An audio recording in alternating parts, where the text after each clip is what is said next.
Hello, friends, and welcome back to the Jank Tank, episode number 15. My name is Timothy Zaccanino. I am not at the Pro Tour right now. I'm hanging out here with Chris and Teld. We've got all the boys on the line here to talk about some roto-drafting. How's it going? How are we doing, guys? I think hanging out is a pretty strong word to use. Yeah, we're all in the same room at the same table. Definitely. Yeah, I'm not at the Pro Tour, so we could be in the same room. we could be. Yeah. Can confirm none of the three people here are currently at the Pro Tour playing Rakdos Vampires or whatever is going on at that Pro Tour right now. Vein Ripper Breaking Constructed was not on my bingo card, I will say. No. Teld, what are you talking about? Breaking constructed? Did somebody bring like a completely novel deck for like the first time in modern history? The Ragnos Vampire deck is like it's playing 4 copies of Vein Ripper, and apparently that's the linchpin of the deck. I haven't like played the deck. I haven't really even seen it more than in passing, but yeah, they're playing 4 copies of Vein Ripper, and apparently they put it into play on turn 3 or 4 or something like that. It's using that Sorin Planeswalker that can cheat a vampire into play. Wait, is that still in standard? No, this is Pioneer. Oh, that makes way more sense. Okay, so was this like a deck that that no one prepared for in the meta, and somebody just like showed up with it to try to break the meta, and they did?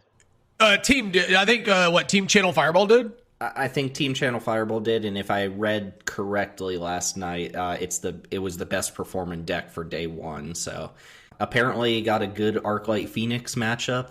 People can't kill a 6/5 with Ward sack a creature. Like from what little bits and pieces I've seen, it kind of looks like the next evolution of this like Rakdos mid-range shell, because they were playing this like very controlling game plan. And then Inti came out and Smuggler's Copter was available, and they started being very aggressive. And then I think this deck is like the next part of that, where they have now started finding ways to like have an unfair game plan to back up with their Fable, the Mirror Breaker, and Thoughtseizes. Moral of the story, it seems like Channel Fireball might have like broken the meta. At least this time, it's the type of deck that like you can play in for, but nobody was playing in for it. So I love seeing stuff like that. Like when they did the meta breakdown, and it was like Arclight Phoenix and Blue White Control and Rakdos Vampires. It's like, what is Rakdos Vampires? That's not a thing. Unfortunately, we're not here to go super in depth about Pioneer, as confirmed. None of us at the Pro Tour, so we don't really need to do all of our testing. We are, however, going to talk about a really sweet subject here. We're going to be talking about rotisserie. So, where to get your chicken, how to shred it up, best temperature to go ahead and cook it all up at. Do you guys know where the term rotisserie drafting comes? Like, I understand the concept of the word, but like, do you know who coined it, or like who we should give credit for coming up with rotisserie drafting? I feel like it's been around for a very long time. Apparently it was the rotisserie draft, according to the MTG wiki, was invented by Mark Rosewater. Oh, okay, sure. I'll I don't know if that's correct. I'm just that's what the first thing that popped up said. Maybe he just had Peru on the brain, So we're going to be talking about rotisserie draft and all the ins and outs of how to do it, how we go about doing it, because it is a pretty convoluted draft format. When all is told, we're going to talk about some strategy and some places that you can actually roto draft. Speaking of which, the Jank Diver Game in Discord is that place. We do some, I guess every 2 months, month and a half or something like that. One of our admin, Mop Beeble, has been firing off a round of roto drafts, and they've been filling up. They fill up very quick, to the point where we had 3 to 4 different roto drafts all running at the same time. If you're interested in getting in on that, first off, the Jank Diver Game in Discord is just a great place to be if you want to talk about Magic in general. If you're into cube drafting, which this is going to be less about cube design and more about the actual draft format, but if you want to come test out all of our different cubes, give us your feedback, and if you want to just be in a community of like-minded Magic players, the Jank Diver Game in Discord is a great place to do that. Also, just top of the episode, we're going to talk about some spreadsheets a lot. We're going to be mentioning the spreadsheets that we use. Huge shout out to the Lucky Paper Magic guys, because we do adopt their rotisserie drafting spreadsheets for our own purposes, and they have just one of the best spreadsheets that you can use. So if you're looking for the tools to set up a rotisserie draft, I will hopefully be able to find a link to their spreadsheets down below.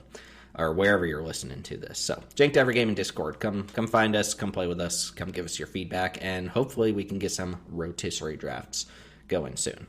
Does beg the question, Tim, what is a rotisserie draft?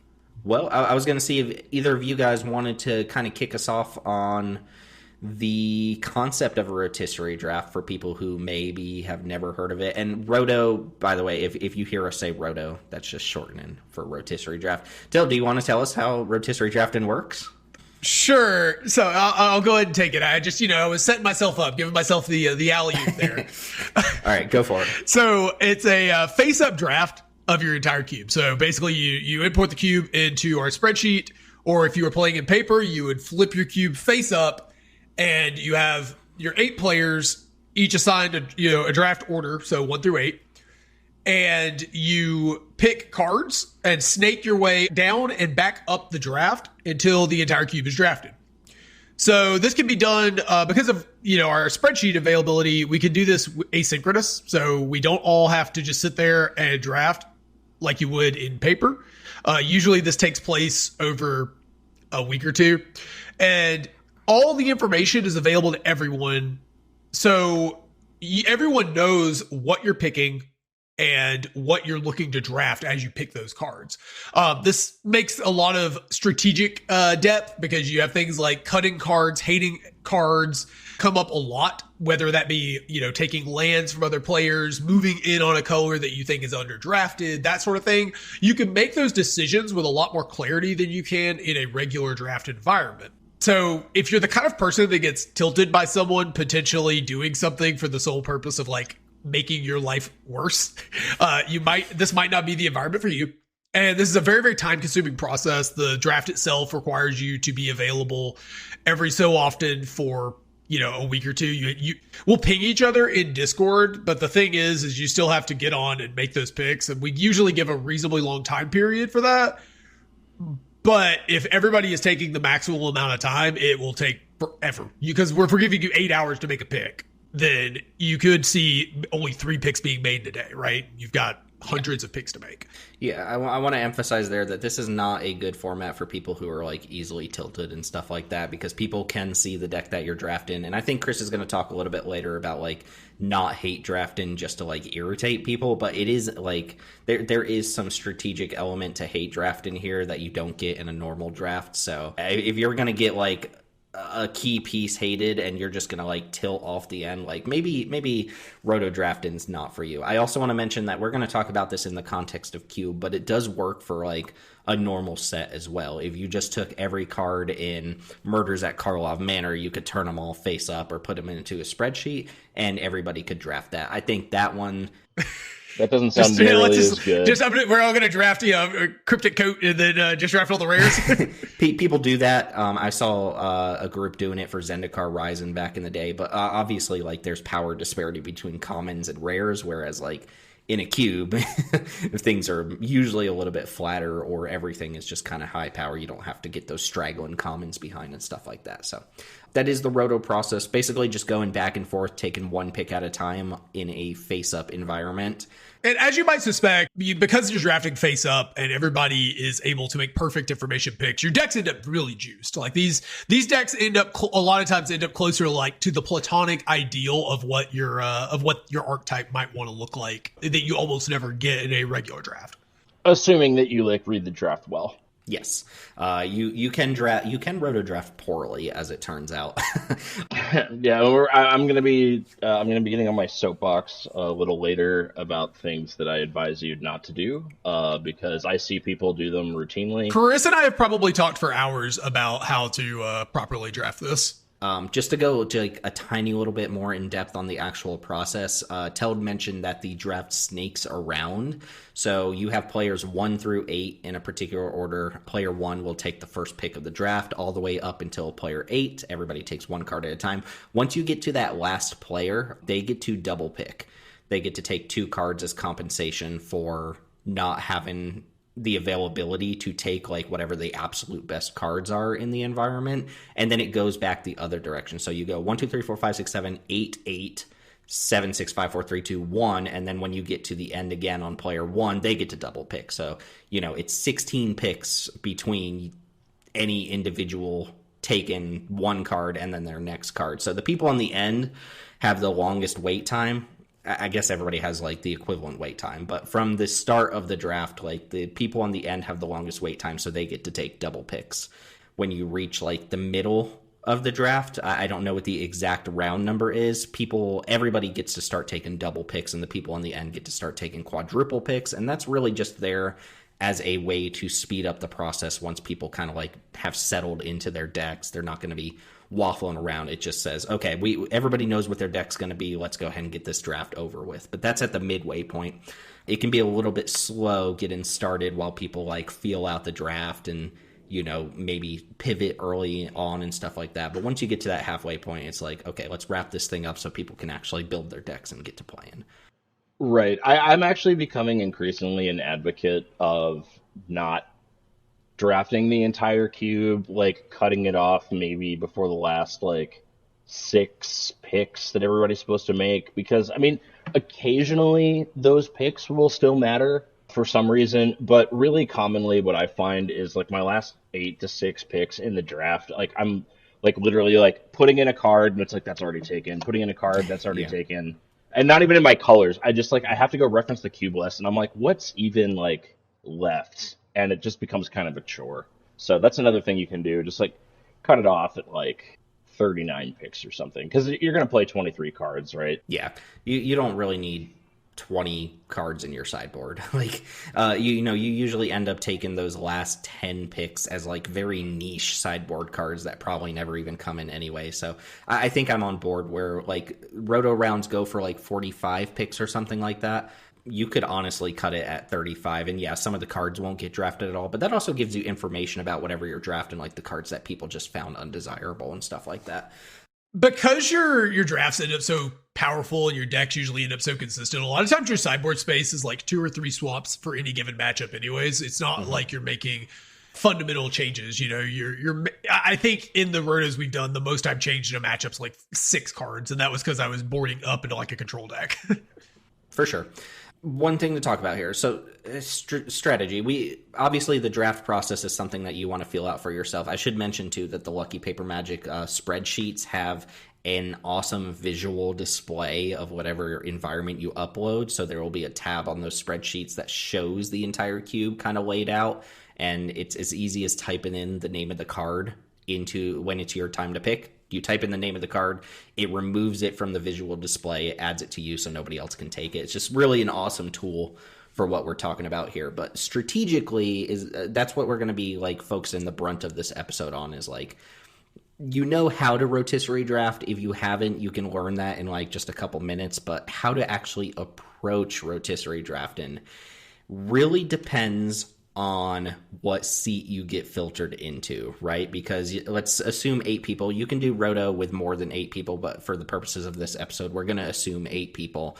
You randomize the pick order, and unlike a normal draft, you know, one person's picking at a time, and that information is being given to all other players as opposed to everybody like secretly picking cards. So whichever seat you're in is going to inform other people's decisions and your own. So let's talk about the seat selection here, starting with seat number 1, the person who kicks off the draft, sets the stage for a draft. Theoretically, if you are making the first pick of whatever environment you're in, you just have the first crack at whatever the best card is, right? In cube, like in our unrestricted cube, that's probably a handful of cards. Like there might be an absolute best card, but there's probably like in the ballpark of 10 reasonable first picks that you should take. In the retail environments, like you just take the best rare in the set, right? Like Teld was saying, you would take like the Cryptic Co or the Incinerate of the Guilty or whatever if you were doing Murders at Karlov Manor. But for cube, seat number 1, you just take whatever you consider to be the best card. But there are obviously implications, right? I think there's a little more to it than that. Because I think because it's going to be so long before you ever get to carve out a second pick from seat 1.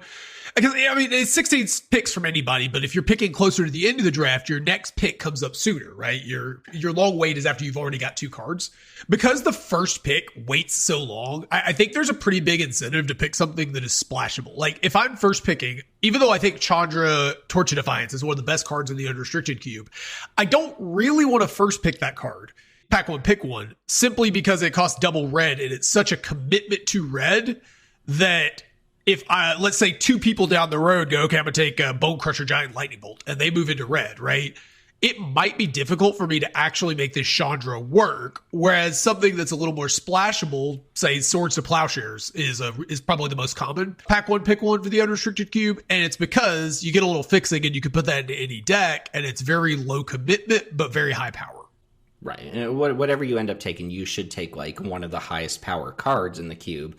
But like Teld says, you should make sure you're taking something that lets you pivot, right? And we're going to talk about the different kind of like strategical draft approaches. But seat 1 is an awkward spot. I don't know about you guys, but seat 1 is my least favorite seat to be in, Me right? too. Because you will often like take something. Like, you take Meat Hook Massacre or something like that, which is a very flexible pivot card, but then 2 people down the line just, like, don't get the message and take, like, Thoughtseize and then take Yawgmoth, and it's like, okay, either I'm going to have to abandon black, plus, you know, they get their second picks before you get your second pick, so it's like, do I abandon black and just give up my first pick of the draft, which feels terrible, or, you know, am I going to fight these other people? And you got to make that decision once it gets back to you, which takes a very long time to do. I mean, I see that, and I think it depends on which cube we're playing. I feel that way strongly in the unrestricted cube, but I think in the timeless cube, getting to first pick your Lutri or your Minskin Boo is it's a pretty big game because those cards are pretty busted, even in a cube full of completely busted cards. Yeah, Minskin Boo, first pick. I happily first pick Lutri, you know, like if you want to do one of the gimmick things like channel or sneak attack or necropotence, like the first pick is going to be the only time you actually get to do it.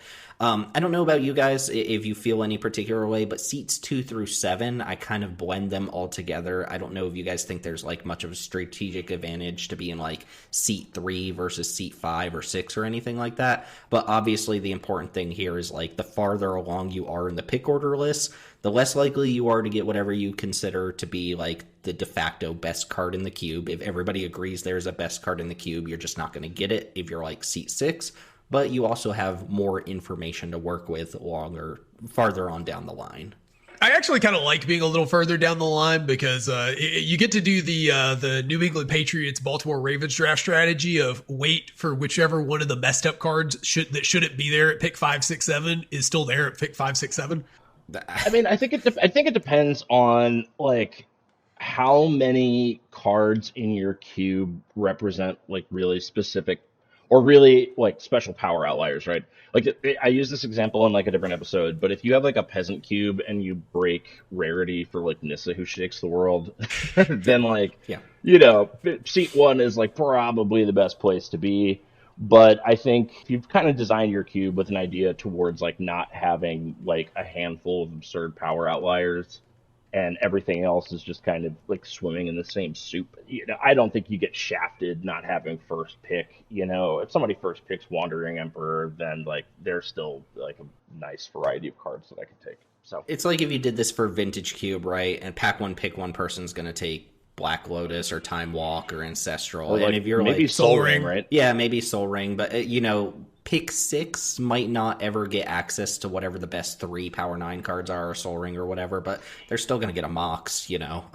Like, I assume if you do Vintage Cube, like, the entire first row is just all Power 9 plus Soul Ring plus, I don't know, maybe like a 4th Aerolingus or a Minskin Boo or something like that. C8 is probably the most interesting seat to be in, my personal favorite seat, because in C8, first off, you get to double pick, so you get to do some very like strategic things once you've seen the information, and you also have the information to work with. You saw what everybody else's intentions are.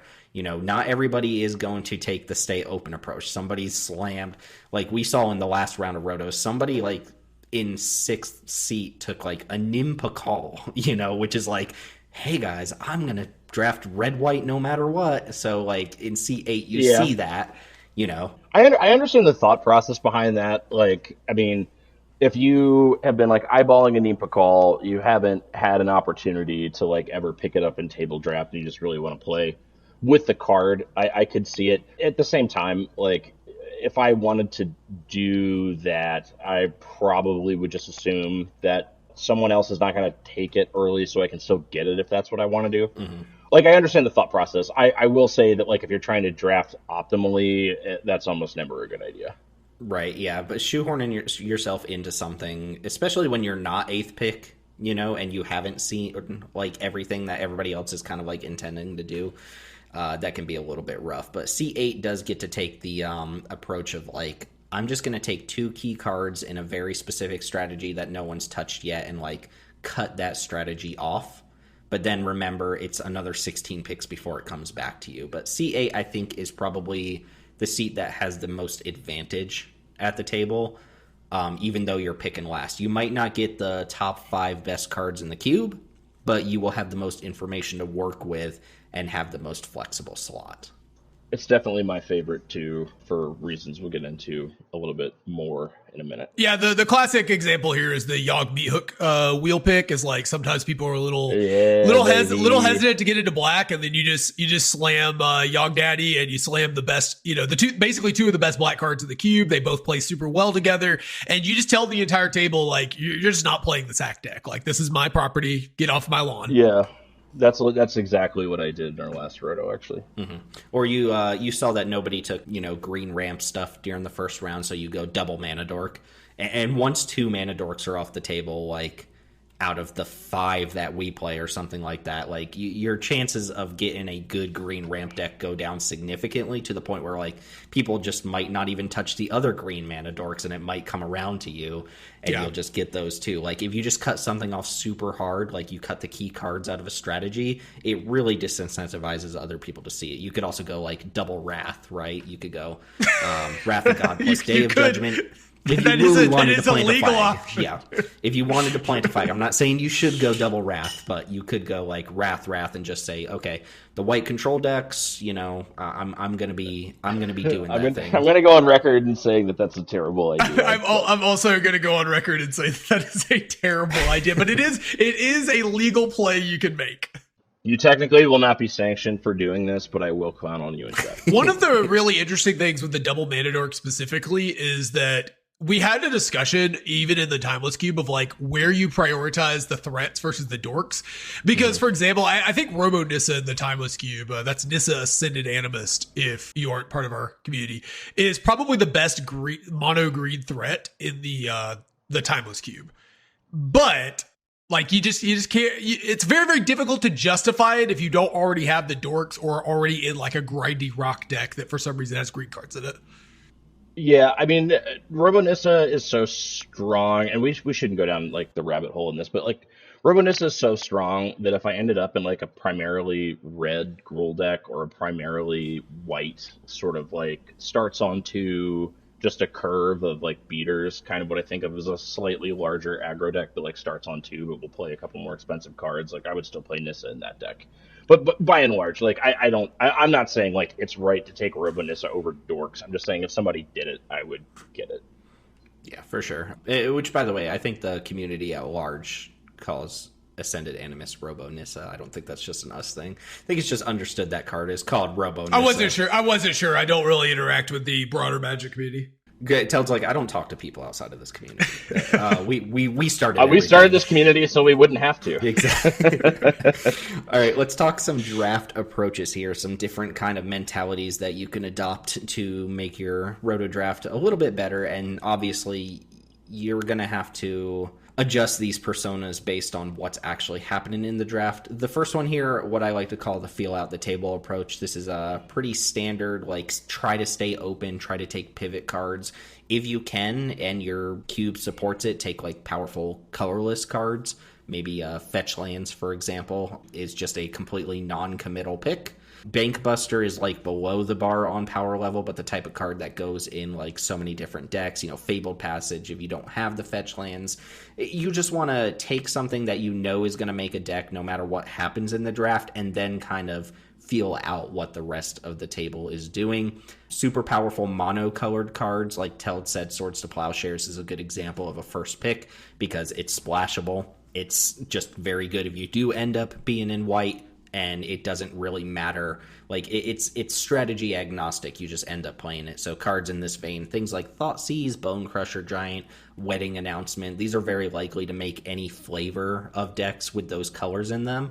And it gives you a little bit more time to kind of see what everybody else is doing and adjust your strategy accordingly. How do you guys feel about just like taking an early pivot card? It might not be the most powerful card in the cube, but just early. Is this an approach that you guys like, I guess is what I'm asking?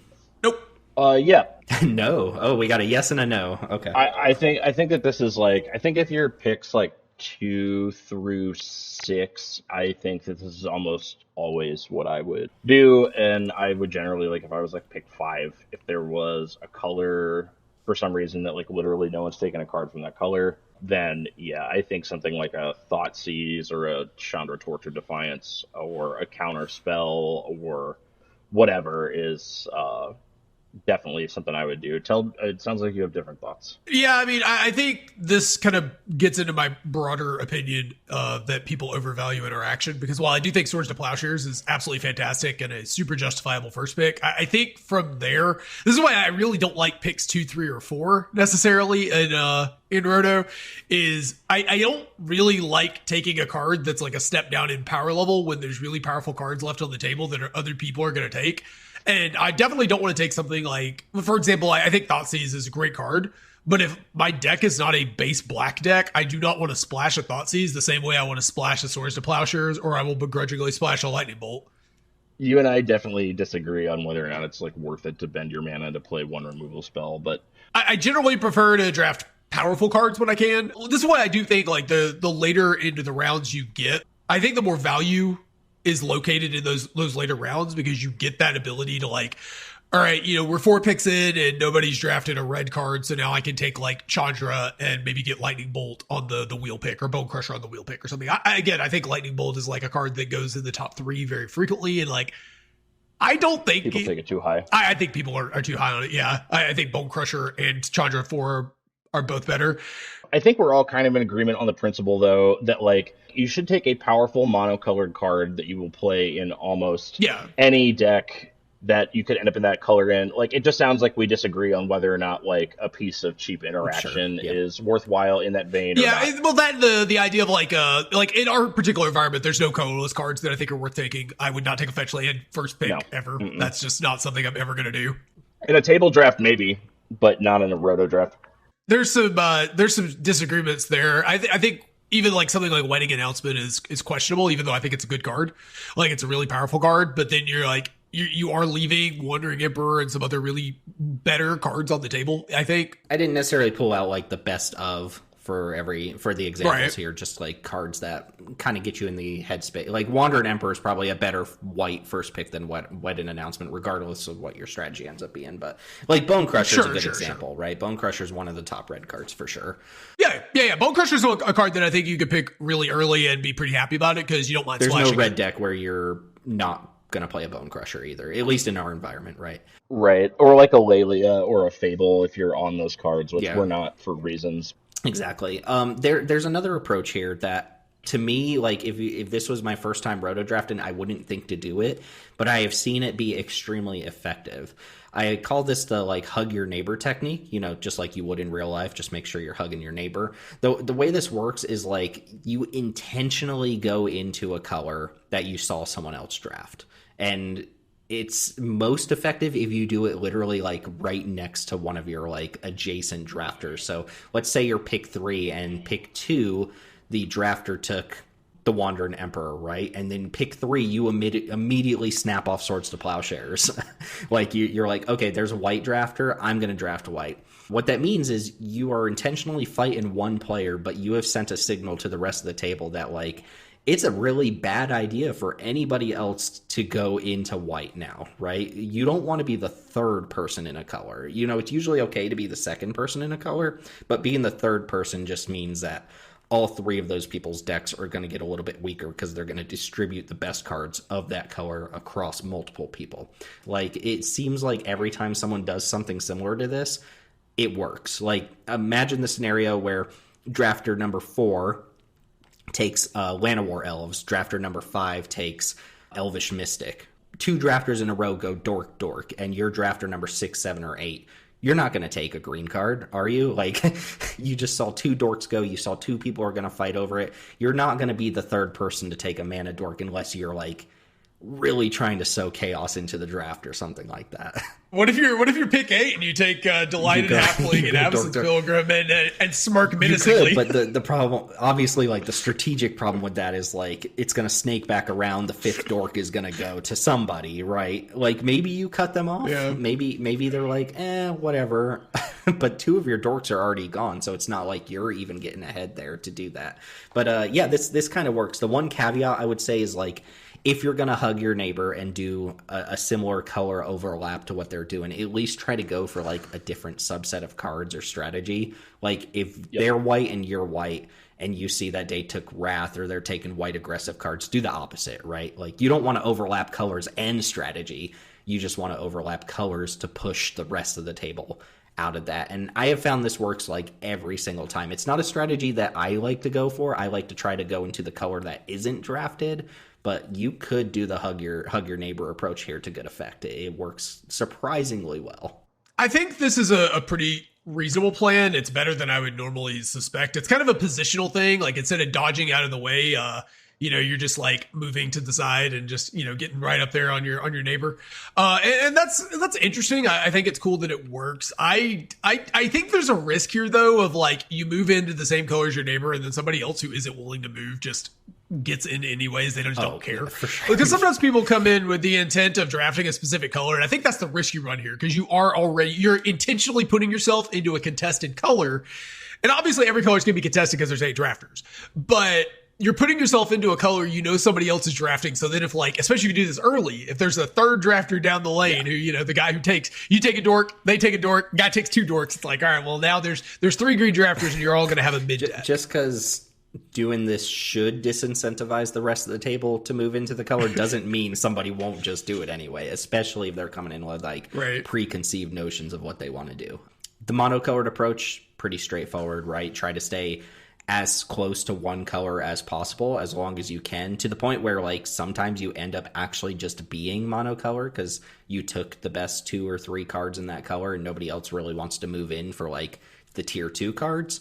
And what that means is I don't have to fight over lands, right? I don't have to take premium picks on gold cards or lands or anything like that, whereas some other people do. So, like, if it's flowing, just stay to the color, right? Like, don't move off of it until you see that other people are contesting you. If nobody's going to contest you, being monocolored is one of the best things that you can do, regardless of what the color is. You'll just get the best cards. And we've seen entire drafts where, like, nobody touches blue. And had somebody been a blue drafter, they would have gotten, like, a nuts blue deck or something like that. Whatever that means. Whatever a nuts blue deck is. This monocolored strategy has been my general approach with these cubes. In most of my rotos, I drafted a mono black deck in one of our unrestricted rotos, and I drafted a very, very heavy red-blue deck. It was very, very heavy red and just splashed for a couple of blue cards in one of our timeless drafts. So this has worked pretty well for me. If you go monocolor for, like, a little while, like, if you go heavy enough monocolor that other people are looking at you and they're going, like, well, shit, like, enough blue cards are gone that I don't really want to start taking blue cards. At that point, once you realize that no one else is really going to touch your color, what you can start doing is, like, start aggressively taking shit in a second color that anyone in that color is going to want if you want to play a second color, because you've already staked your claim on a singular color so much that other people are not going to necessarily veer into it. One of the most powerful ways this manifests too is, like, you'll see sometimes, like, pick 5, 6, 7 somewhere there, somebody takes a green dork, and then the next 2 people don't, or, like, you'll get up with somebody who gets, like, 3 dorks is what I'm trying to get at. You'll someone, for whatever reason, they just don't take green dorks appropriately. And once someone has 3 green dorks, nobody moves in on it. It's very, very, like, everybody recognizes that all the best green cards are off the table, because you'll end up, usually if you get 3 green dorks, you get a 4th one as well. So if you're ever able to, get yourself into this situation, which, like, if everybody's drafting appropriately, it should not happen. But if you're ever able to get into this spot, being, 4 green, 1 mana dorks in 4 rounds of the draft is one of the best starts, regardless of cube, almost. Yep. Which is exactly how my last round went. I think my first 4 picks of the draft were green dorks because nobody else took them. I was like, okay, I took a dork. It came back around. I took a dork, and people still didn't touch it. Chris, do you want to talk about the strategy cutoff? We touched on it, but like this is actually this is best for seat number 8, right? Seat number 8 is the one who gets to kind of like, or 7, yeah. Like later in the draft it goes, the more likely you are to be able to adopt this strategy. So I mean, we gave an example, and it's pretty basic. So in my last Roto draft, somebody in a mid seat took Thoughtseize. That could like stake a claim on black or whatever, but I just went Yawgmoth Meathook Massacre. Yawgmoth is so powerful that you could easily just take it first, like regardless. But Yawgmoth is also a card that's like highly, highly committal to a strategy. I'm not going to put that in like any black deck that I draft, right? I'm not going to put it in blue-black control. I'm not going to put it in Jund. But by going Yawg Meathook, what I basically was saying to the Thoughtseize drafter was, you can play black, and that's fine. Like, we can compete for black cards, but like you're sure as hell not going to try to play the sack deck with like the 2 most important pieces of it gone. Mm-hmm.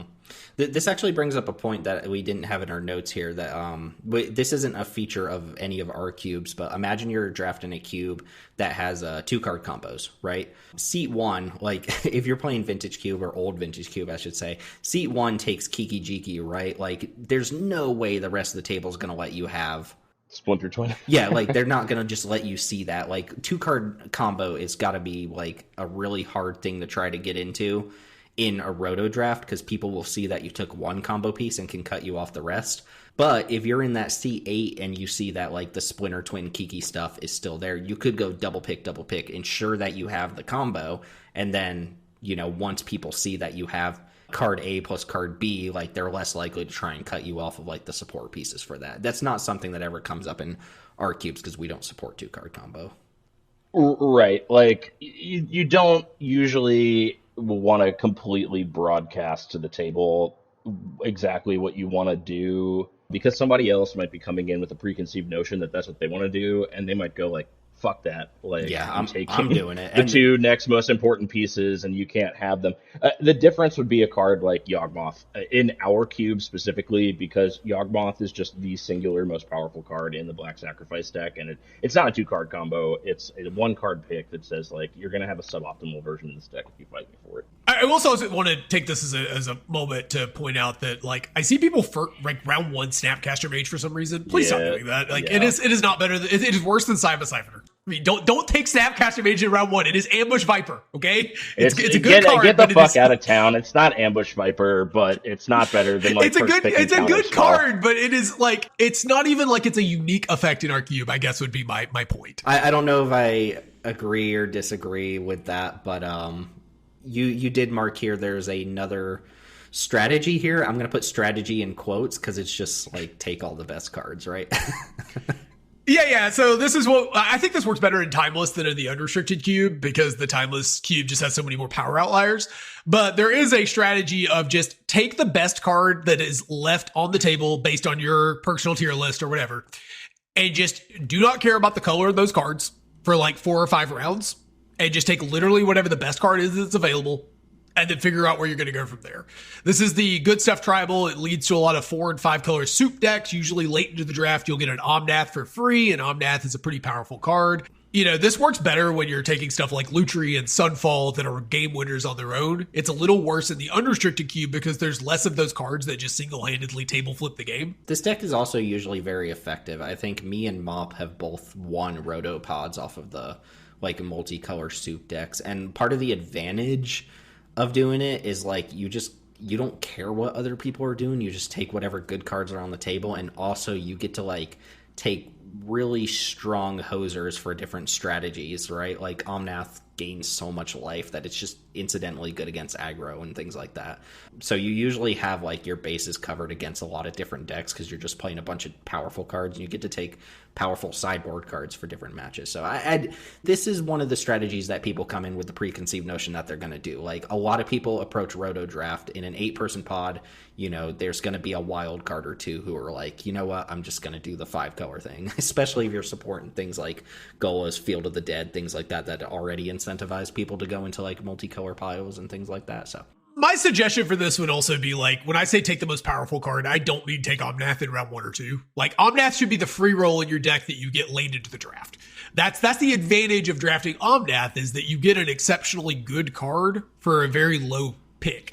When I'm saying take the best card too, it's like if the first best card available to you is a white card, and the second best card available to, or like the first best card is a white card, you have a bunch of red cards, right? But the second best card is a red card. You could still just take the second best card. You don't have to jump into 5 color. Like the real like linchpin here is just if there's a very powerful card of a color that's underdrafted, you should be taking those with the intent of getting into a lane that lets you maximize whatever is the most powerful thing available, like open at the table, essentially. And sometimes that manifests in this soup deck, but it won't always do that. You shouldn't go in with the intent of drafting this deck. The soup deck is a good transition into the land situation in Roto. I like to call this the land frenzy, but there's a point in a draft, minus fetch lands, because people do first pick fetch lands. Whether we think that's right or not, people just love fetch lands. They will first pick them. They will second pick them.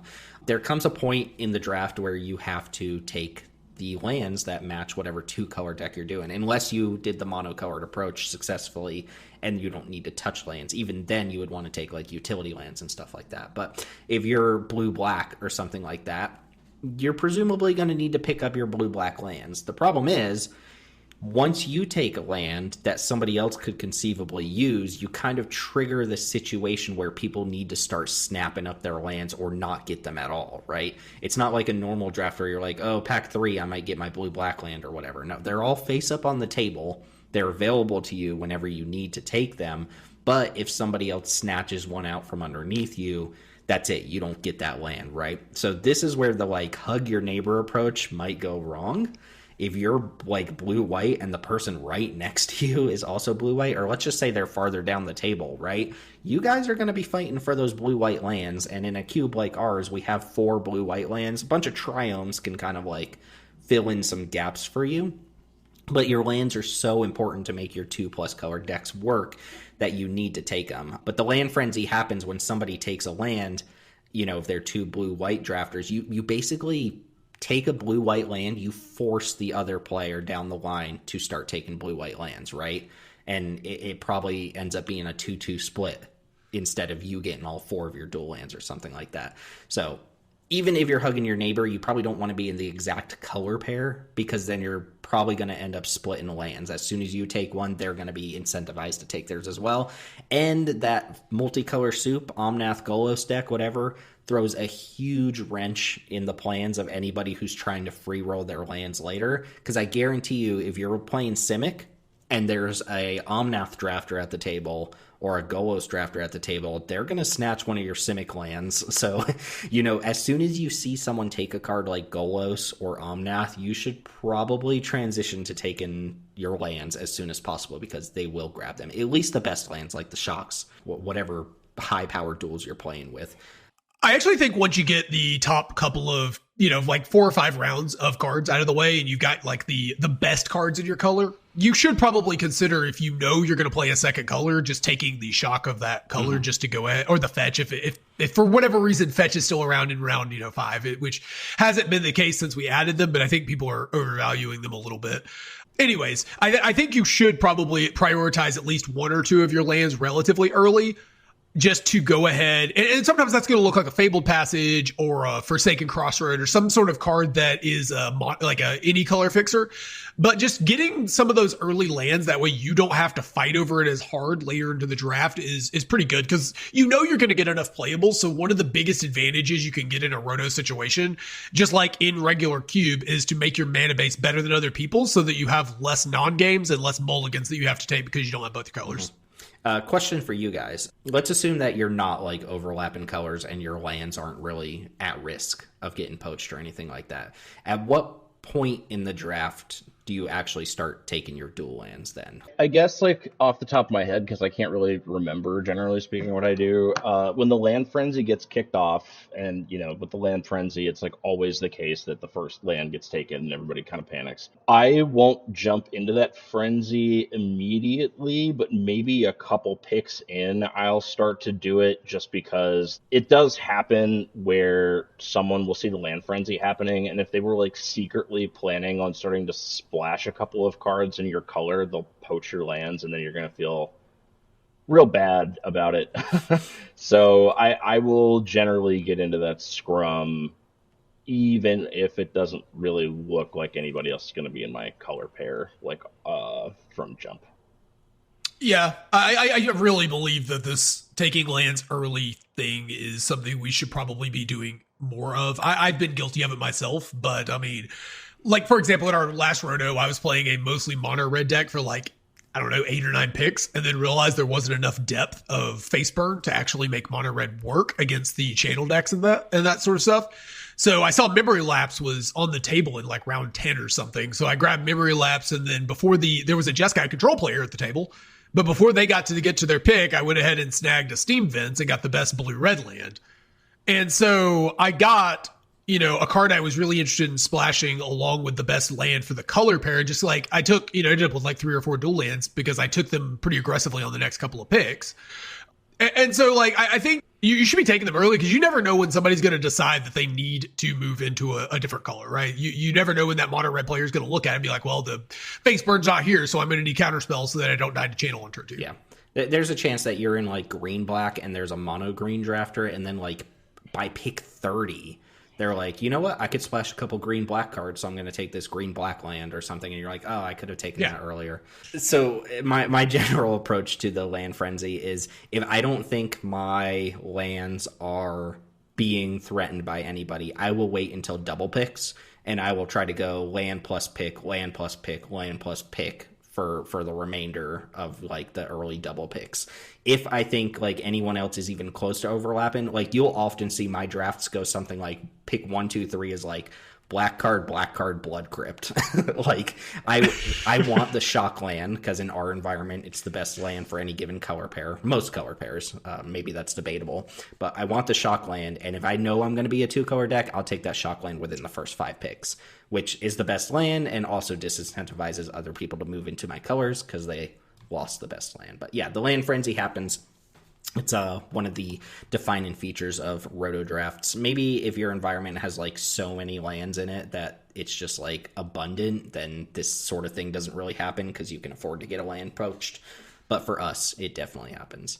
Yeah, one other thing is, if you're going to end up in this like 4 or 5 color soup deck, like your lands are very, very, very important, and you should be taking them aggressively once the top tier of cards are off the table and you've got the messed up power outliers. Start taking lands and then figure out what's available to fill out your deck.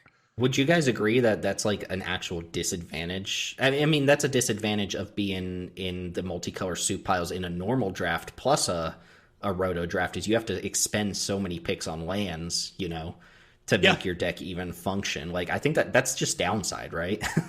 It is. Yeah, I had to expend, like, in the roto I drafted mono black once and had wasted 2 picks on lands and got to put a bunch of sideboard cards in my deck.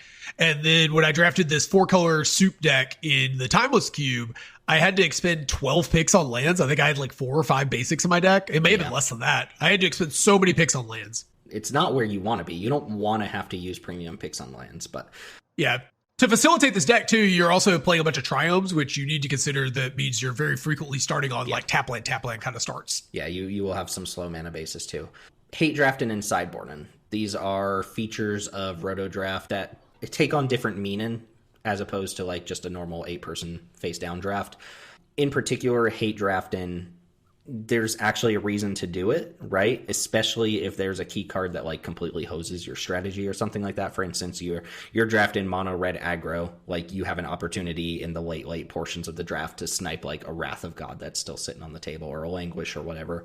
Or you're a hard control deck and you can get Coma or Chandra Awakened Inferno off the table, like an uncounterable threat or something like that you can't deal with. The thing about hate drafting, though, of course, is that you are going to play against every other person in the pod, but you only play against them once, right? You're guaranteed to play against each other person, but hate drafting is only going to improve your chances against like the one person who could use that card against you in your match, right? And this was described to me a long time ago for retail draft, but somebody was talking to me about like why you don't hate draft, and they said, well, hate drafting just makes two players at the table's decks worse.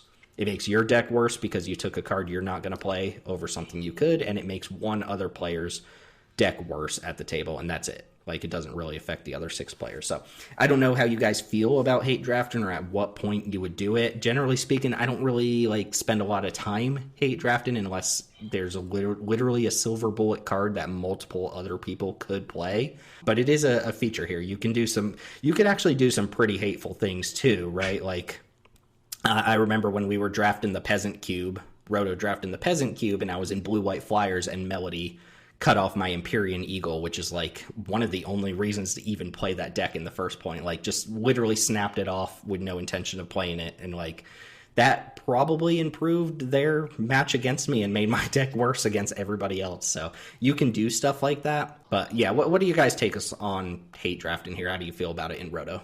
Depends if Doug's in my pod or not. I'm a big fan if so, you know. But no, in seriousness though, I think hate drafting makes some amount of sense once you've got the core of your deck built out, but I really like it when you can hate draft something that also improves your deck. So the classic example I always like to reference is that Settle the Wreckage is a banger sideboard card if you're playing a white creature deck, because you can sideboard it in opposing creature matchups and just savage your opponent in a way that doesn't actually wrath your board, which is usually going to win you the game. So in that case, you took one of the best cards against you and leveraged it into a card that'll be a very powerful sideboard card for you. And those are the best kind of hate drafts, I think, those that improve your deck while also getting rid of a key tool. But there's not a ton of examples like that where there's a Settle the Wreckage, right? That it just so cleanly slots into your sideboard. Yeah, and I think with Settle, you could even like have the debate of whether or not that is a hate pick or if it's a sideboard pick, because it's kind of like a hybrid of both. My attitude about hate drafting, first of all, I think doing it really early is just rude behavior from like an etiquette standpoint. Not to mention the fact that, like, if it was rude behavior that was actually a good strategy, that's fine. You're trying to win. But hate drafting early is, like, a waste of a pick. Tim, as you mentioned, like, you're only going to play against the card in one match. They have to draw it. So I will hate draft under the following circumstances. I will start hate drafting if my deck is so wide open and there's a card on the table like Sunfall that's just so abusively good against what I'm doing or what anyone's doing, frankly, that I'll take it because it's just like, okay, I'm not really going to give up pick equity by doing this because like no one's going to take my dorky black 1-drop, so I don't have to start even drafting those until like pick 25. What I will say though is even under those circumstances, I still think it's generally a better idea to start taking really relevant sideboard cards. So I guess to like bring all that together, I will start hate drafting at the point where I am confident that the absolute core of my deck is secured and there aren't any highly effective sideboard cards for me to take.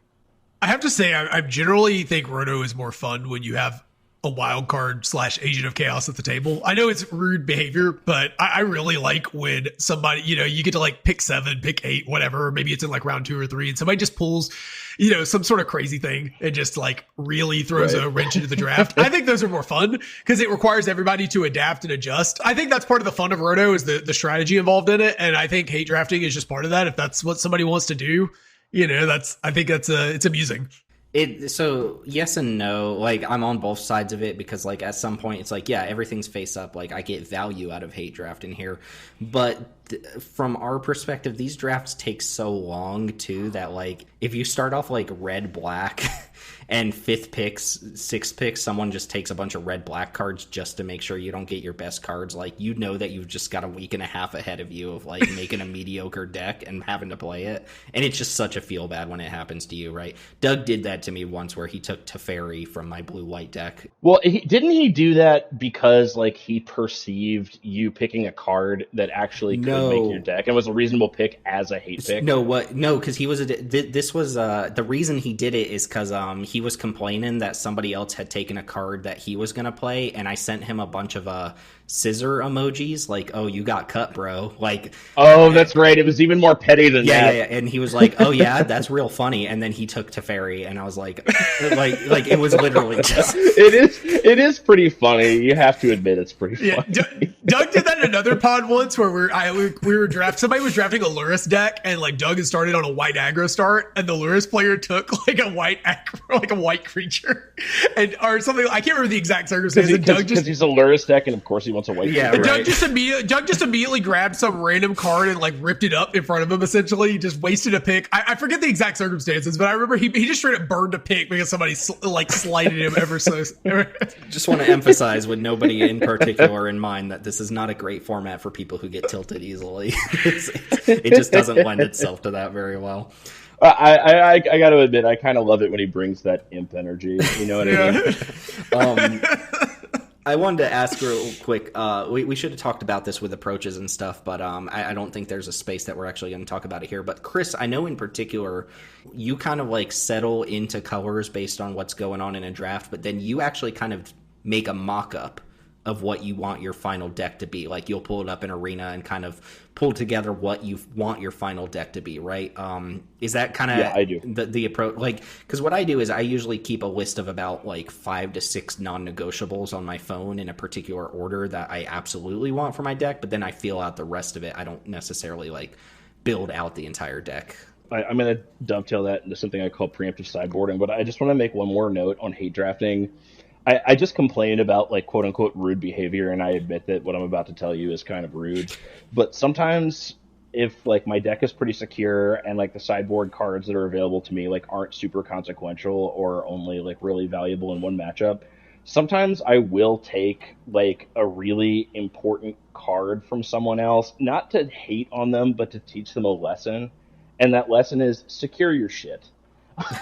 Like if you're drafting a soul herder deck and it's obvious that you're drafting a soul herder deck, it's understandable to like try to get your monocolored cards that like matter. But like by the time it's like pick 22, if you haven't taken like the linchpin card of your deck, like I'm just gonna take it to just teach you. Like do not wait that long. Yeah. This happens a lot when you have monocolor drafters. I did the same thing in my mono black deck. Is like I got to like round 23 and my deck was done, and I just started taking cards that after I filled out some sideboard slots, but along the way it's like, oh, this person hasn't drafted this card that is very important for their deck. I'm just gonna grab it. I'll do that when we get to double round picks. I'll start taking lands. At that point, it's like there's a strategic reason for doing that, right? Because your deck is done. Like when you do it third pick, when you burn a card from the card pool third pick, it's kind of like, okay, what are we doing here?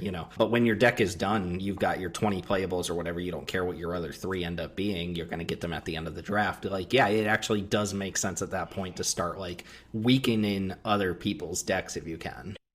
Yeah, one thing I don't do it the exact same as Chris, I don't think, but I do also make a mock-up. I'll make like what I think the ideal deck would look like, and then I'll make a second one where I just have all the cards that are in my list as I get them. I'll put them into a deck in Arena, and that way I can kind of keep an eye on my curve, where I'm at with terms of playables, and also it means that I don't have that problem of like, well, I think you have it listed on here is like, don't take another green 4/4, right? It's like once you've got the cards that, you've got your Questing Beast or whatever, and you've got your 2 or 3 green 4s that you wanted, start looking at those sideboard cards, and if you have a mock-up of your deck, your curve is already filled out because you can see the deck, and you're like, okay, well now I can start taking these very powerful niche sideboard cards, extra spells, maybe I don't have enough interaction or something like that. You can really keep an eye on what your deck's composition looks like, and most of us are a little more visual than we are we're better at looking at a picture than we are reading a list, right? So sometimes when you're looking at your list, you don't really have a good idea of what your deck actually looks like compared to if you saw the cards in your like deck setup.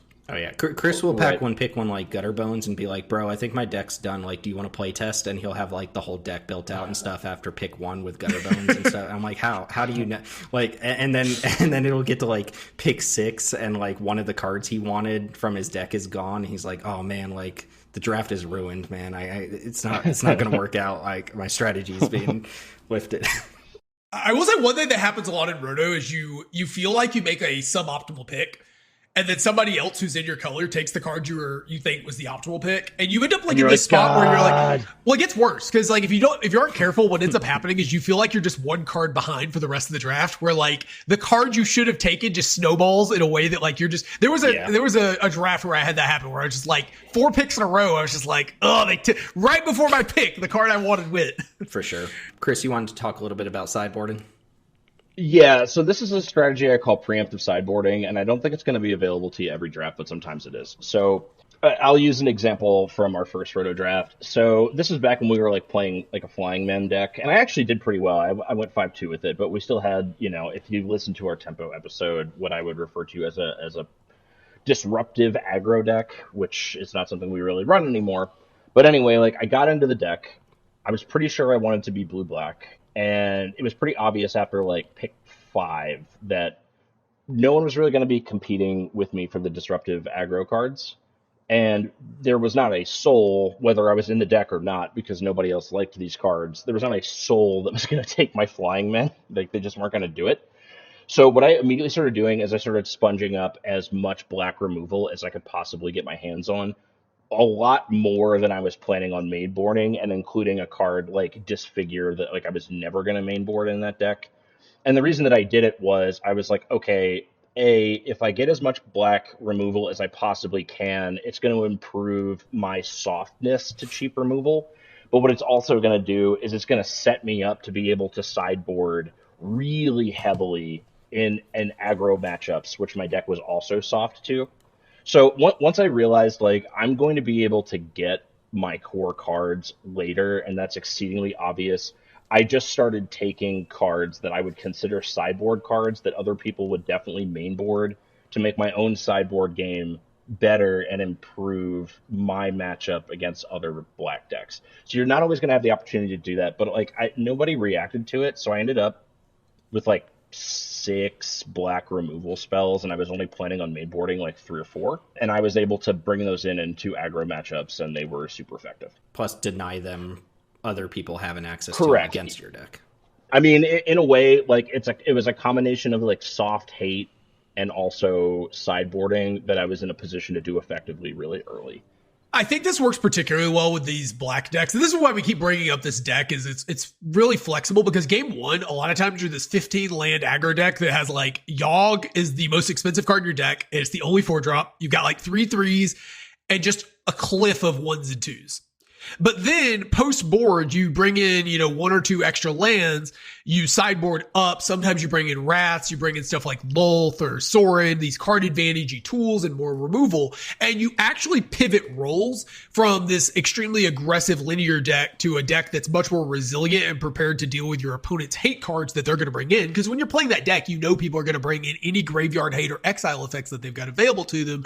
And so by pivoting into like a bigger build that's more resilient to those cards, you oftentimes weaken your opponent's sideboard options. So I think this deck in particular just is really good at doing that in a way that some of the other decks don't quite sideboard as well. Yeah, totally. I mean, like a different example, and I guess like they typically tend to be like proactive creature decks that can do this. But like, let's say like early on, like I want to play like a green-white beatdown deck, and it's becoming really obvious that like no one's competing with me for that. I would do the same thing that I did in like the blue-black disruptive aggro deck example, where if I realize like, okay, well, no one's going to compete with me for green-white beaters, so I'm just going to start sponging up as much white removal as I possibly can, including a card like Portable Hole that I probably wouldn't necessarily mainboard as like a proactive beatdown deck, because I want to be able to sideboard into like a slightly more controlling strategy against other small ball creature decks. Yeah, I think this sort of goes into what I was talking about earlier about people prioritizing removal too much. And I think I want to clarify that when I say that, I simply mean in the early picks of a draft, people do that, because I think I do the same thing that you do once we're in the middle of the draft, where I start really prioritizing having a abundance of interaction. And I think I've said the people prioritize removal so much that people think that I don't actually want removal spells in my deck, and that is far from the case. I just think that people put too much value on any individual removal spell when in a lot of matchups, the difference between Portable Hole, Elspeth Smite, and Swords to Plowshares may not be that different, depending on like what you're bringing those removal spells in for.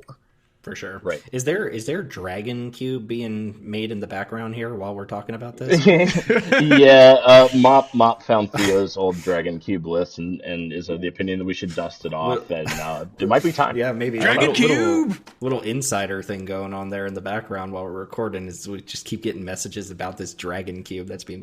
anyway. Look, Timmy needs more representation, okay? For sure. Chris, you have a lot of thoughts about things not to do in Roto Draft. One of which I think we've touched on a lot of this, but like, just don't come in with that predetermined notion of exactly what you want to be doing. Be a little flexible, right? So I've noticed that at this point it's become almost tradition for me to find a spot in the podcast that's kind of like Peter from Family Guy's. You know what really grinds my gears? Segment. So maybe that should just become part of the official structure of the show. Should Tim and I just mute our mics for a few minutes? No. I want you guys to comment on some of this stuff, but yeah, I will take that tone that I take that I don't mean to, but like in this particular section, I mean to. So I called this section "Do Not" in all capital letters. Do not come in with a set in stone predetermined deck idea, which you can do, and I often do, but the key here is from which you refuse to deviate. This is pretty common because it's a player choice cube, and I think a lot of people, what attracts them to Rotisserie. And by the way, when I say like do this whole section, let me give you the caveat that like if you want the best deck that you could possibly get, right?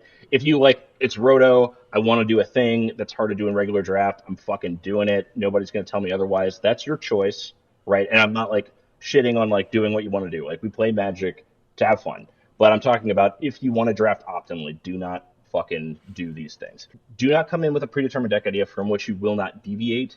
If you have a really like specific idea of what you want to do, make your early picks in such a way that like have a backup planned in mind for what you could pivot into conceivably if you're starting to get cut off of that, right? Like just being hard-headed generally means that you're going to end up with a mediocre deck if anyone else is even vaguely interested in any of your cards.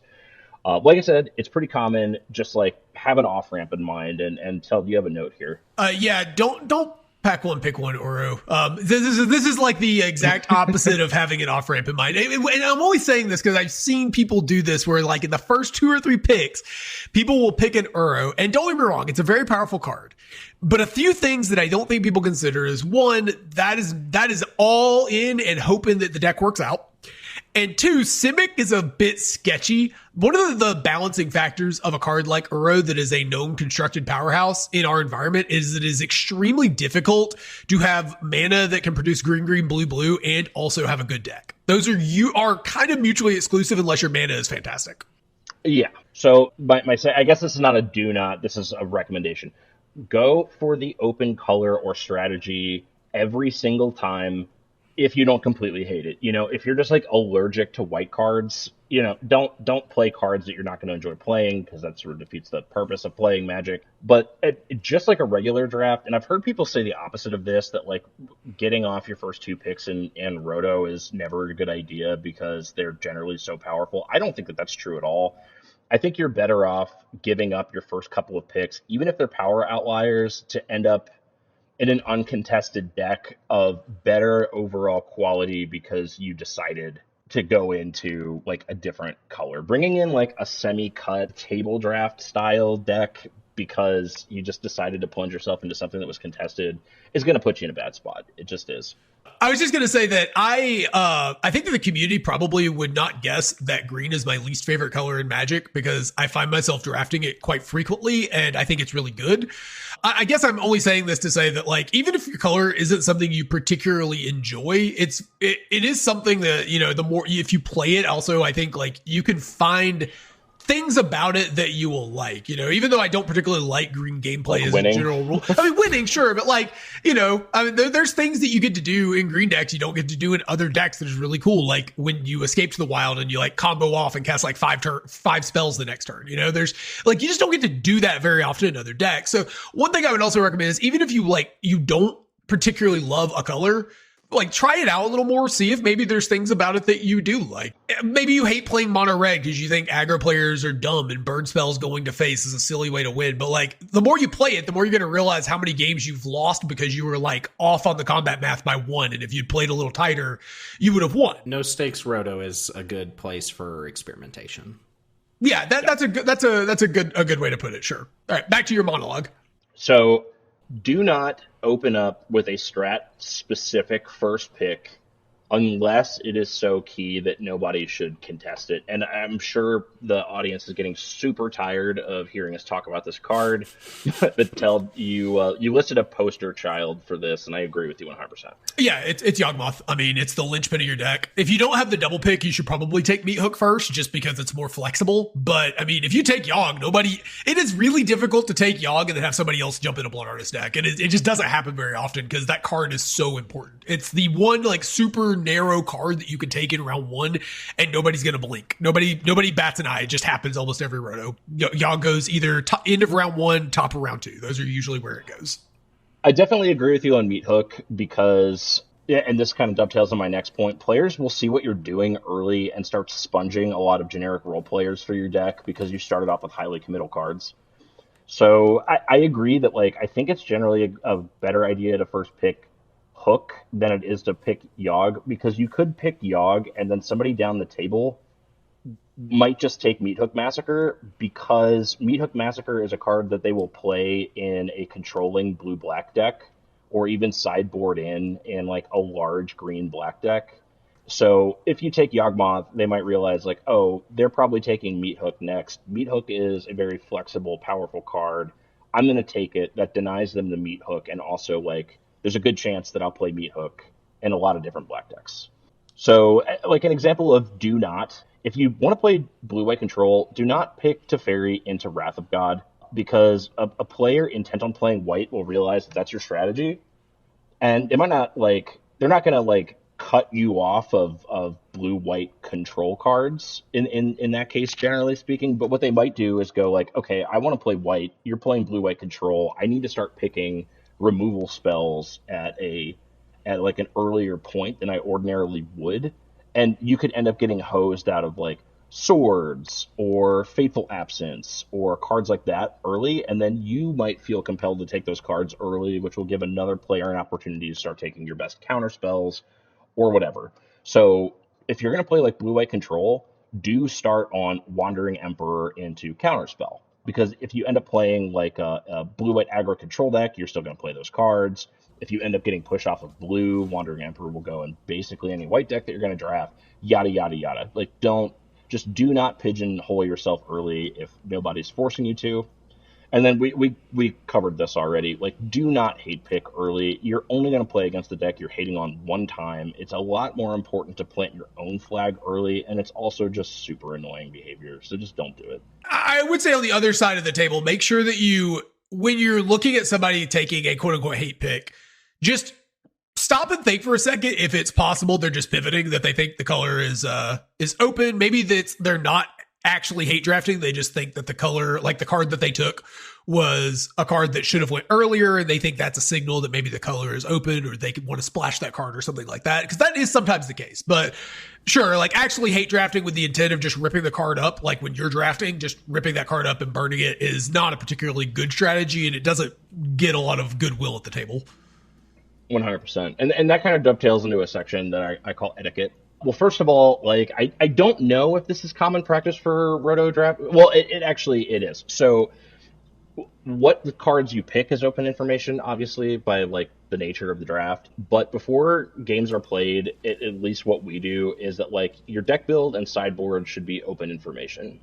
So you post a picture of like your deck and your sideboard, like your main board plan, so people know like what you're playing.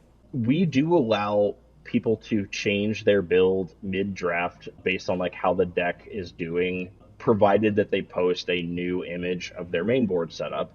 What you shouldn't do is like communicate, and this is sort of different, I guess, if you're playing in paper, but playing digitally, a lot of times what happens is like people in the pod communicate and they're like, oh, I'm free at like 7 p.m. Eastern Standard Time, and somebody else is like, oh, that's great, like it's 5 p.m. here and I'll be available. So you like like you set up a match in advance, and like you're allowed to change your build mid-draft, but like what you really shouldn't do is, knowing that you're playing against a particular player in like 4 hours, like don't go and pre-board your deck against them. It's like the equivalent of being at F&M, right? And you're like hovering over people's games, and then you find out next round that you're playing against somebody whose match you are watching, and you have like, you're like, oh, let me sub in some cards that are good against the cards I just saw them play. Like, don't do that. Yeah, it's one thing to be like playing through the draft and realize that, oh, I've got too many threes, I want to change it out for another 2 or something like that. You know, little tweaks to the deck that are like that are structural because you're trying to make your deck better. Oh, I need another 3 drop instead of a 4 or something like that. Like, make overall adjustments to your deck to make your deck better, not against specific people necessarily.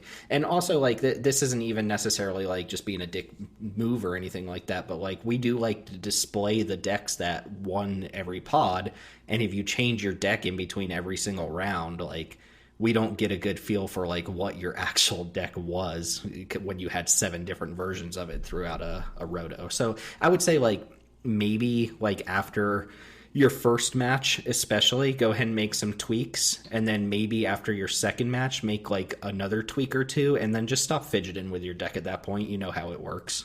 Yeah, so we've never actually had to enforce this. Like, I can't... No. It doesn't mean it hasn't happened, but I can't remember an example where anyone made more than one change to their list. But, like, especially if you're playing with people you don't really know, or, like, you're maybe playing with some folks that, like, you don't really know whether or not this is something that they're, like, willing to do. You might want to set some house rules. Mm-hmm. Like, you know, you may want to, like, limit the amount of, like, mid-matches stage changes to like 1 time.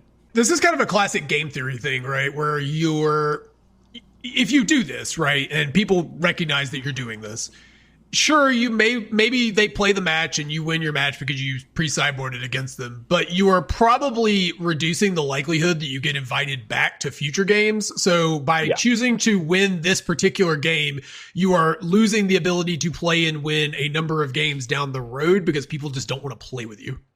If we saw this happen in our community, we would just ask that person not to draft with us again. Like, if they signed up for another roto, we'd be like, well, last time you did this, this, and this. We would appreciate if you remove your name from the signups. Like, yeah, not to mention the fact that in like a stakes-free environment, if you're doing this, just like take a look at yourself. Like it's not that big of a deal. Quit trying to spike the community roto draft, right? Like, and there's like different flavors of this too, because like there's some people, you know, we always make fun of Doug having like imp energy or like, you know, being a little spiteful, but like we know with that, but like he doesn't do things like to you know, it's not like he's doing it as a competitive advantage. It's just Doug, you know, he's got like I said, imp energy, and you know, he's part of the community. So like, it's not that you know, you can't be like different personalities, but like if you're just that set on spiking the community roto, I don't want to have you around. Like, I'm cool. Like I try to win. I want to win. I like talking spiky stuff with people, but like part of that is having some competitive integrity, right? Is like, you know, you've got your deck, and like you'll play games 2 and 3 with your sideboard, and you'll play 2/3 of your games with your sideboard. So, you know, that's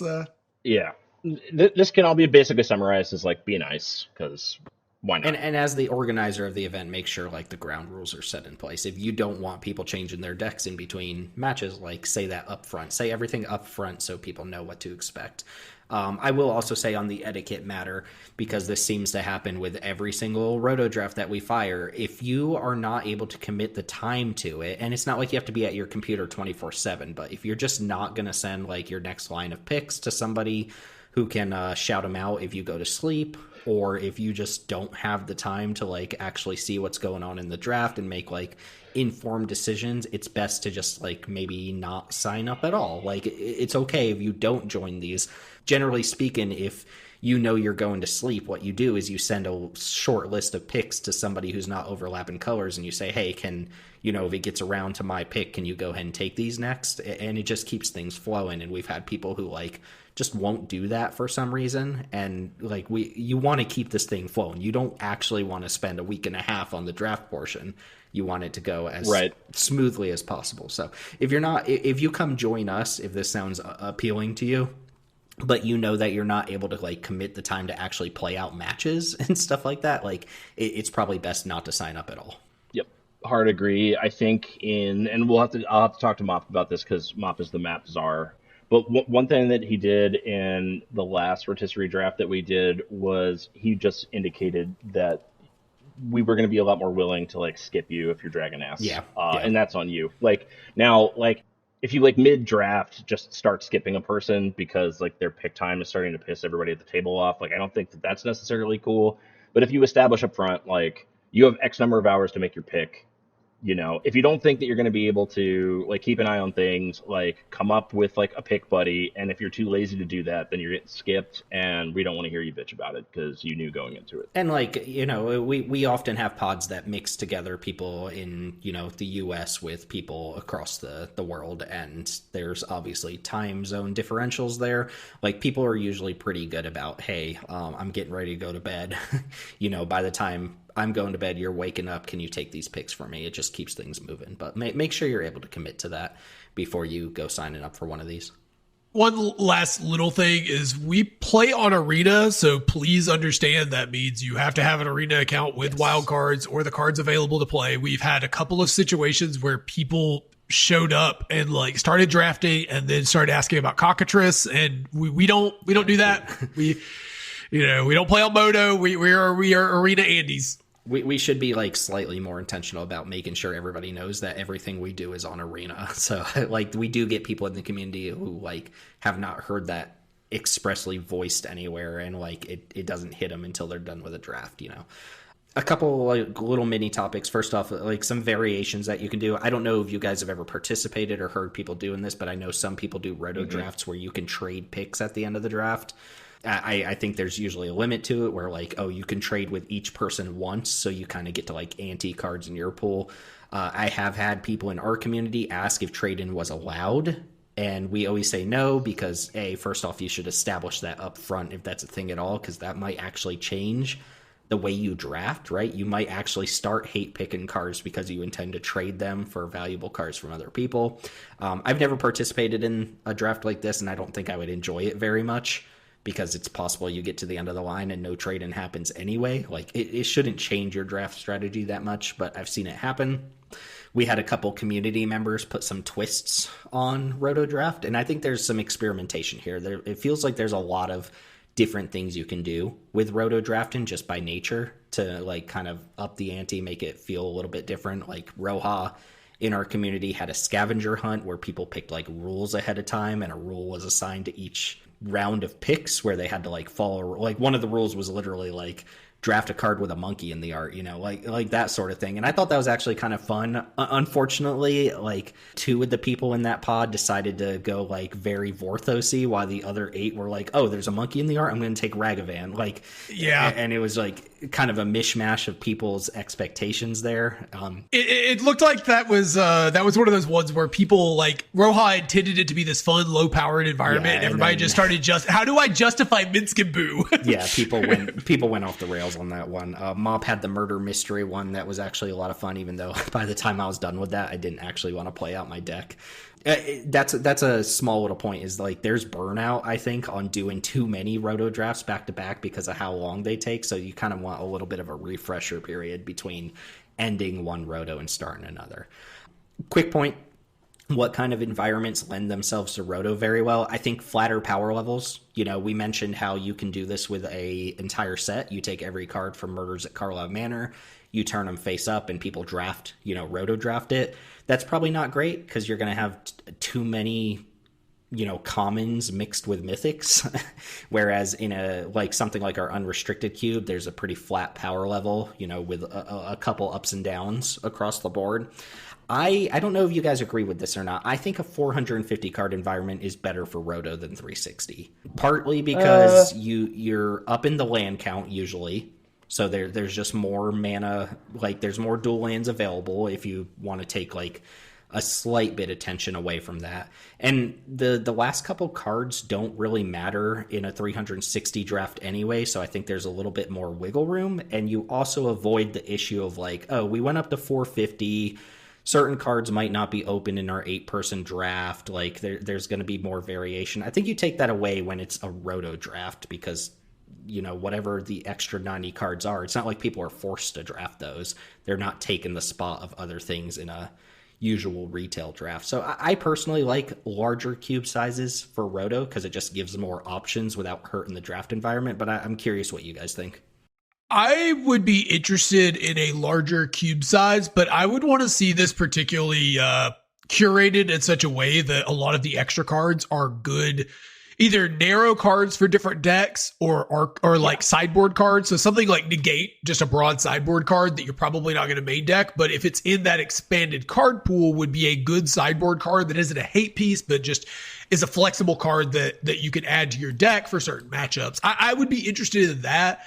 I don't really see the point of adding a bunch of extra 2s and 3s that are just worse than the other 2s and 3s you're playing, because that's what happens in a 450, right? Is you're just playing the cards that weren't good enough for the A-listers. Yeah, I agree with what Teld just said. Like in our 450, because at least in our card pool and the arena card pool, there's like a quality drop off in terms of cards that are run arena, right? So like the power level just gets kind of diluted. But in our 450, because of that, like I think in white we still have Approach of the Second Sun floating around, maybe because we just have like room for it. Mm-hmm. We've got like the 5-drop Elish Norn that like doubles ETB triggers and shuts off your opponent's ETB triggers. Like we don't really have room for that in the unrestricted cube, but we do have room for it in the extended cube. So like I think it's cool in the 450 if somebody just like really loves Approach that they can like play with it. Oh, and I guess now we have like Approach plus Dig Through Time. Yeah. I think that's kind of what I'm getting at, right? Is like those cards are cool and they're too narrow for like a tight 360, but they're cool cards that are very good in specific decks. Well, that's why I'm saying for Roto specifically is like all you would be doing is adding those as options to the card pool. You're not actually diluting the card pool by adding 90 cards in, right? Because nobody's forcing you to take from the the subpar cards that didn't make the 360, you would just not take them anyway. So everything that's represented in the 360 is still there. Presumably all the best stuff is still there, but you also open up the draft a little bit more with some niche cards plus mana fixing. I think what Teld and I are both saying is if you're padding out the 450 by just playing like more versions of cards that already exist, then like what's the point? Sure. But if your 450 includes some like fun cards that didn't make you 360, then I think that it has upside. Yeah. That's kind of what I mean by a curated thing. Like I would want to see a list where those extra 90 cards are specific archetype pieces or sideboard cards. Tim, I liked your idea of, and I don't know what kind of headway you're making on it, but I liked your idea of designing a cube that's kind of like designed to be rotoed. And I could definitely see like a larger list allowing you to include more niche stuff. Like we don't play like Dreadhorde Arcanist anymore in our main cube. Not because it's not like a good card, it totally is, but it's one of those things where like you really kind of have to draft around it. There's like other stuff that you want in the same deck that's maybe like a little safer, take early or whatever. But if you design like a 450 card cube that's designed to be rotoed, you can just like make it chock full of fun shit that people don't usually get to play with. Yeah, so just to close out this episode here, that is something I'm working on. I am working on an environment that is expressly meant to be roto drafted. Like it's not really meant to be traditionally drafted at all. And my question, partially to the viewers too, or the listeners, if they have like specific recommendations on how to make this work, or if they've ever done things, is like what is the approach to that? And I feel like I'm like at the 80% point where I'm ready to like fire it off and see how it happens, but still kind of tinkering with some things. And my question is like, as part of this experiment was like, how do you sculpt a draft environment that's meant to be roto drafted? And kind of what Chris is alluding to there is you get to play a lot of like build arounds, like flexible build arounds that don't make a lot of sense in like a 360 card, 8-person draft cube, because you might open them late and they don't work. But when they're in a roto draft, you have two options. You can float them late and guarantee that they're there, or you could go all in on them, right? Like you could just take a powerful build around card like Dreadhorde Arcanist and guarantee that everything is there for it. You might get cut off, but all the tools are there. And I'm trying to think of like, what kind of packages, what kind of things would you inject into this environment that you wouldn't necessarily see in like just like a sculpted 360 card cube? An example, and I kind of want to go for fun things. I'm not trying to power max this at all. That's just not how I want to build the environment. I want people to like kind of mix and match packages, but I'm thinking like, what kind of mechanics are worth building around, but also flexible enough that they don't like just put you completely on rails. And some things that came to mind are things like party cards, right? Like you could have a couple party payoffs in a 450 card cube. Nobody's forced to take them. They're not eating up cube slots or anything like that, like they would in our 360. But also party just lends itself to like generically powerful wizards and warriors and stuff like that give you like cross synergy. So you could do the party thing, or you could just have like the warriors and wizards that are good in their own separate strategies. Or mutate is another example where if I see a bunch of mutate cards in a roto draft, I could draft them all together and build like a mutate deck, or I could just have like the one-off cards like Gem Razor and stuff like that are just very generically powerful. Like you're not forced to do the mutate thing just because you took some mutate cards.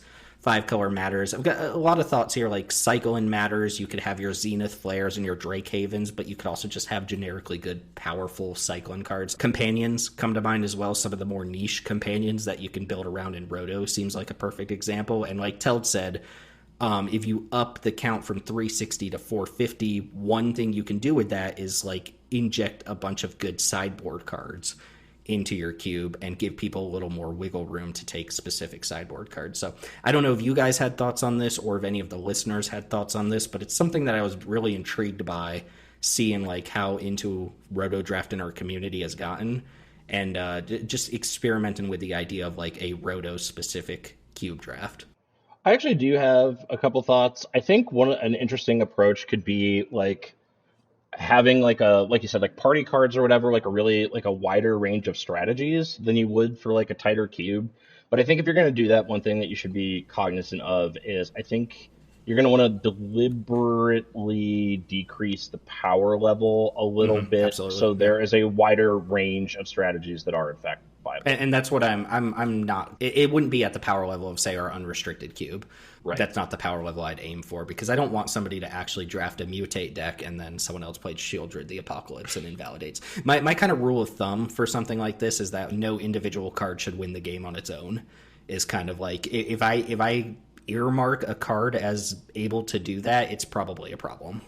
Yeah, I think you should experiment with this. It sounds cool. So yeah, I'll be working on that a little bit. I'm kind of at a point where I'm like, I know what I want to do with it, and I'm just like waiting for the card pool to fill up just like slightly bit more to kind of fill in the edges. But to the listener especially, if this is something that you've ever heard experimented with, or you've drafted a cube like this, I'd like to hear how it came together and how the cube designers approached that topic. Last question to kind of close things out.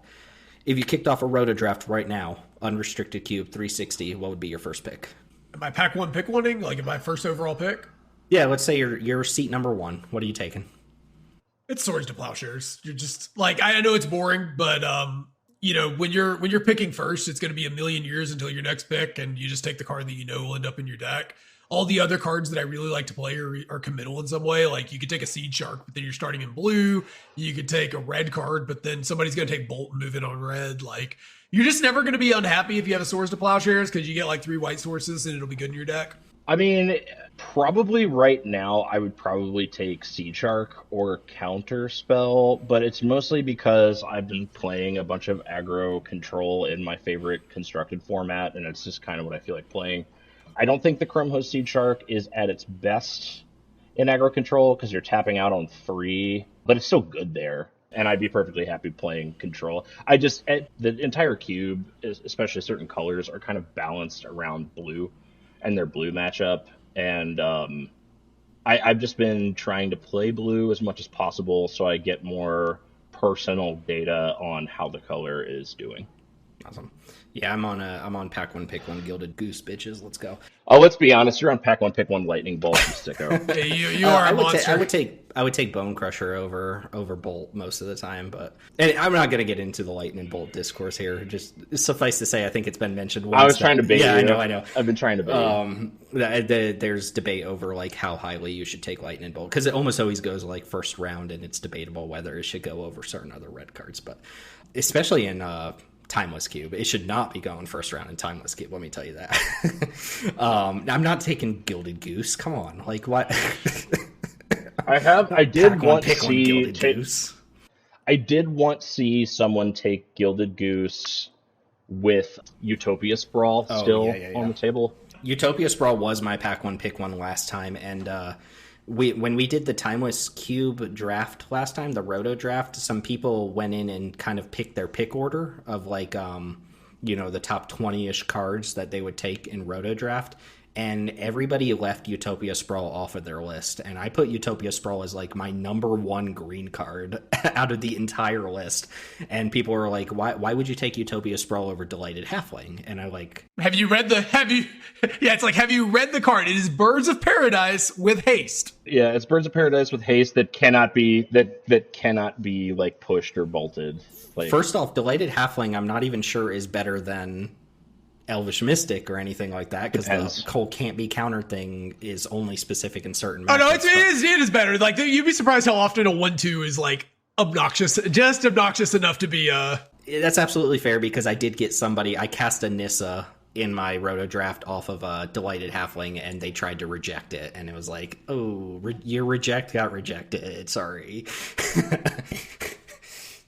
I think my actual answer would be, I'm in a Thoughtseize mood right now. I would take Thoughtseize, which has the double benefit of like denying someone at the table Thoughtseize, which is my least favorite matchup is always the matchup that has Thoughtseize Inquisition. Like, no matter what's going on at the table, I just hate playing against it. So I'd probably pick one Thoughtseize right now. That would change tomorrow. I got double Thoughtseize the other day, and I immediately thought of you. Yeah, I'm glad. Classic me casting Thoughtseize versus me getting Thoughtseized. Exactly, yeah. God, I hate it. It's just visceral. Okay. Anyway, thanks as always to everyone listening. Remember, best way to support Jank Diver Gaming, Jank Tank Podcast, is to join our Discord server. Come draft with us and give us your feedback. Great place to hang out with like-minded individuals, talk about Cube, Retail Limited, all things Magic. Think of it like your online LGS. It's a good way to put it. We got F&M. Yeah, we literally have F&M now. You can find links to our Discord server wherever you're listening to this podcast. Quick rundown of events. We have unrestricted Cube drafts on Sunday and Wednesday nights. We have Peasant Cube drafts moved to Saturday nights. Our F&M style drafts, which are up to a player vote from a selection of different cubes, happen on, you guessed it, Friday. And then we have various Jank Diver Gaming cubes, plus some, community member cubes on Saturday and Sunday. In fact, I think we're playing a 540 card Fire Design Peasant cube today by one of our users. So we'll see how that goes. That's an intriguing tagline for sure. Check out our socials. You can find us on Twitter at JankDiverGaming, youtube.com/JankDiverGaming, and you can find Teld at twitch.tv/Teld Talks, TELD Talks, where he'll presumably be talking. That's going to go ahead and do it for our RotoQ breakdown, and we'll see you guys next time. Real quick as a sign off, I wanted to ask you guys, like, what is your guys' relationship to Fallout? By the time I tried Fallout 3, it was ugly to me, graphically. So when did Fallout 3 come out? Like, what era was that? Because I'm not familiar with Fallout. That was like Xbox 360 era, like PlayStation 3. Came out in 2008. So I was in college. What were big games around there then? Like Gears of War. I think StarCraft 2 had like just come out. I played it when it first came out, and I generally enjoyed it at the time, though I will say Fallout 3, I think, is actually not actually that good of a game. I later got New Vegas, and it was so much better that, like, I'd heard, when I first got it, that it was just like more Fallout 3, but like the differences in those games is so massive that I don't see how people who've actually played the games could ever come to that conclusion. Like, Fallout New Vegas is one of the best RPGs ever made, and Fallout 3 is like extremely forgettable. There is no RPG. It's just the only RPG are RPG mechanics, right? Like level up and stuff like that. The actual role playing is largely absent in Fallout 3, and it's very present in New Vegas. I haven't played the other Bethesda Fallouts. I just don't like Bethesda games in general. I like Morrowind, and that's the only one that that's really ever stuck with me. I think Skyrim is super overrated. I know I'm being a bit of a contrarian here, but Ooh. I know, I agree. I actually got into Dark Souls because I was playing a lot of Skyrim, and it just felt really easy. Yeah.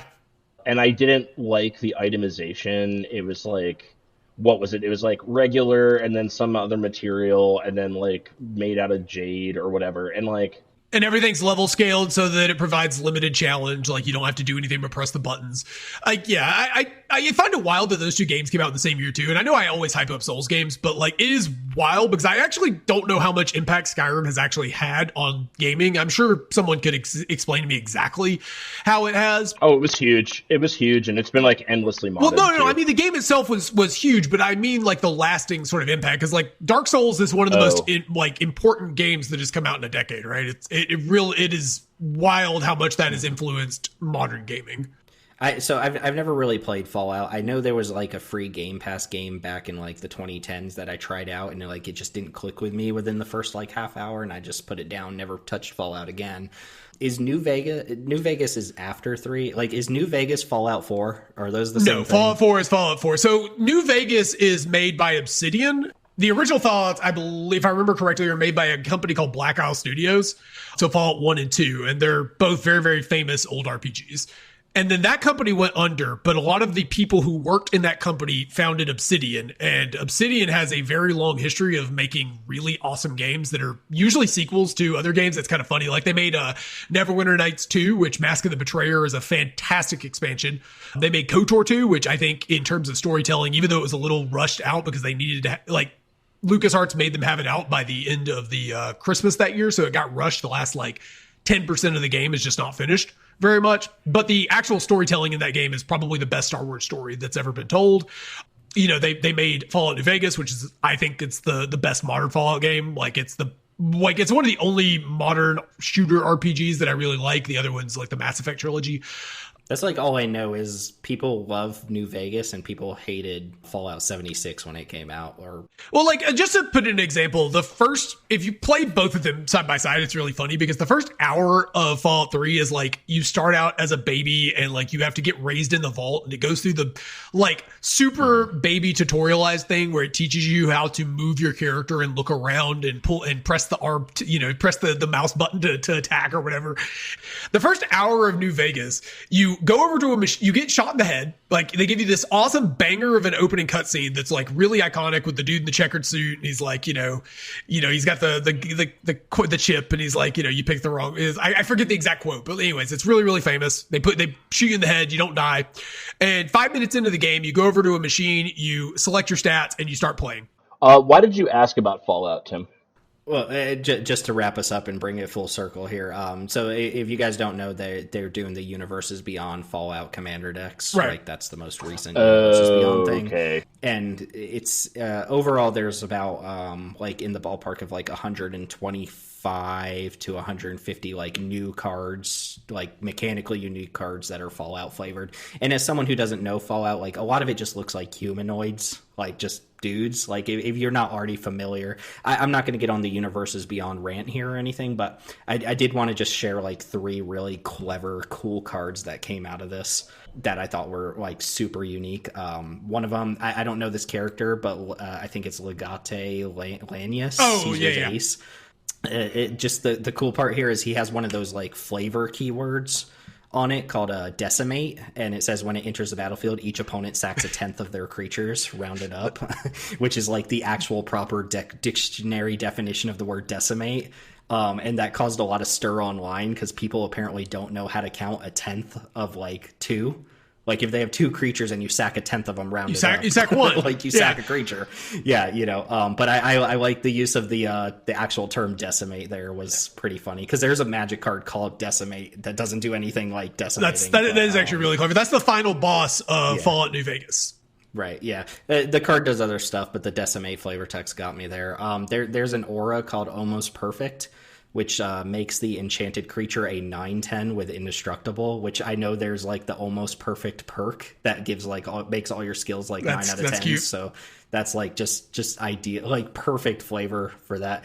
And then I love this card. It's so I'm gonna read this one. It's called Inventory Management. Just imagine you're pausing a game and you're messing around with your inventory. It's a red white for an instant.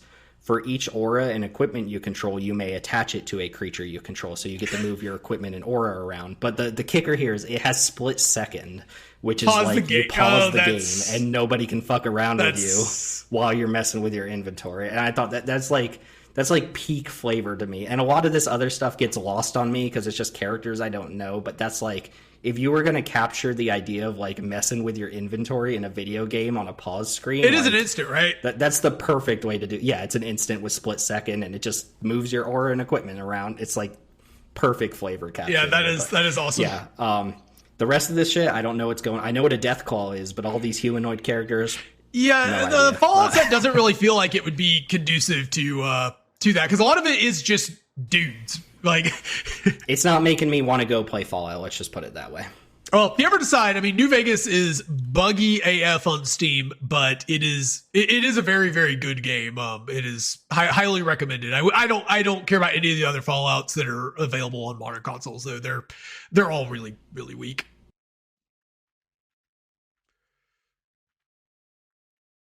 Checkaroo. Check-in. Hey, yo, Tim, what are you doing in there, man? Let's talk some chicken. Yeah, I forgot to feed your mom this morning. Give me a second. I got to go return some videotapes. You take a dork. They take a dork. Guy takes two dorks. Make sure you're hugging your neighbor. I'm going to take your mother on a nice dinner and then never call her again. Pick one gilded goose, bitches. Let's go. Secure your shit.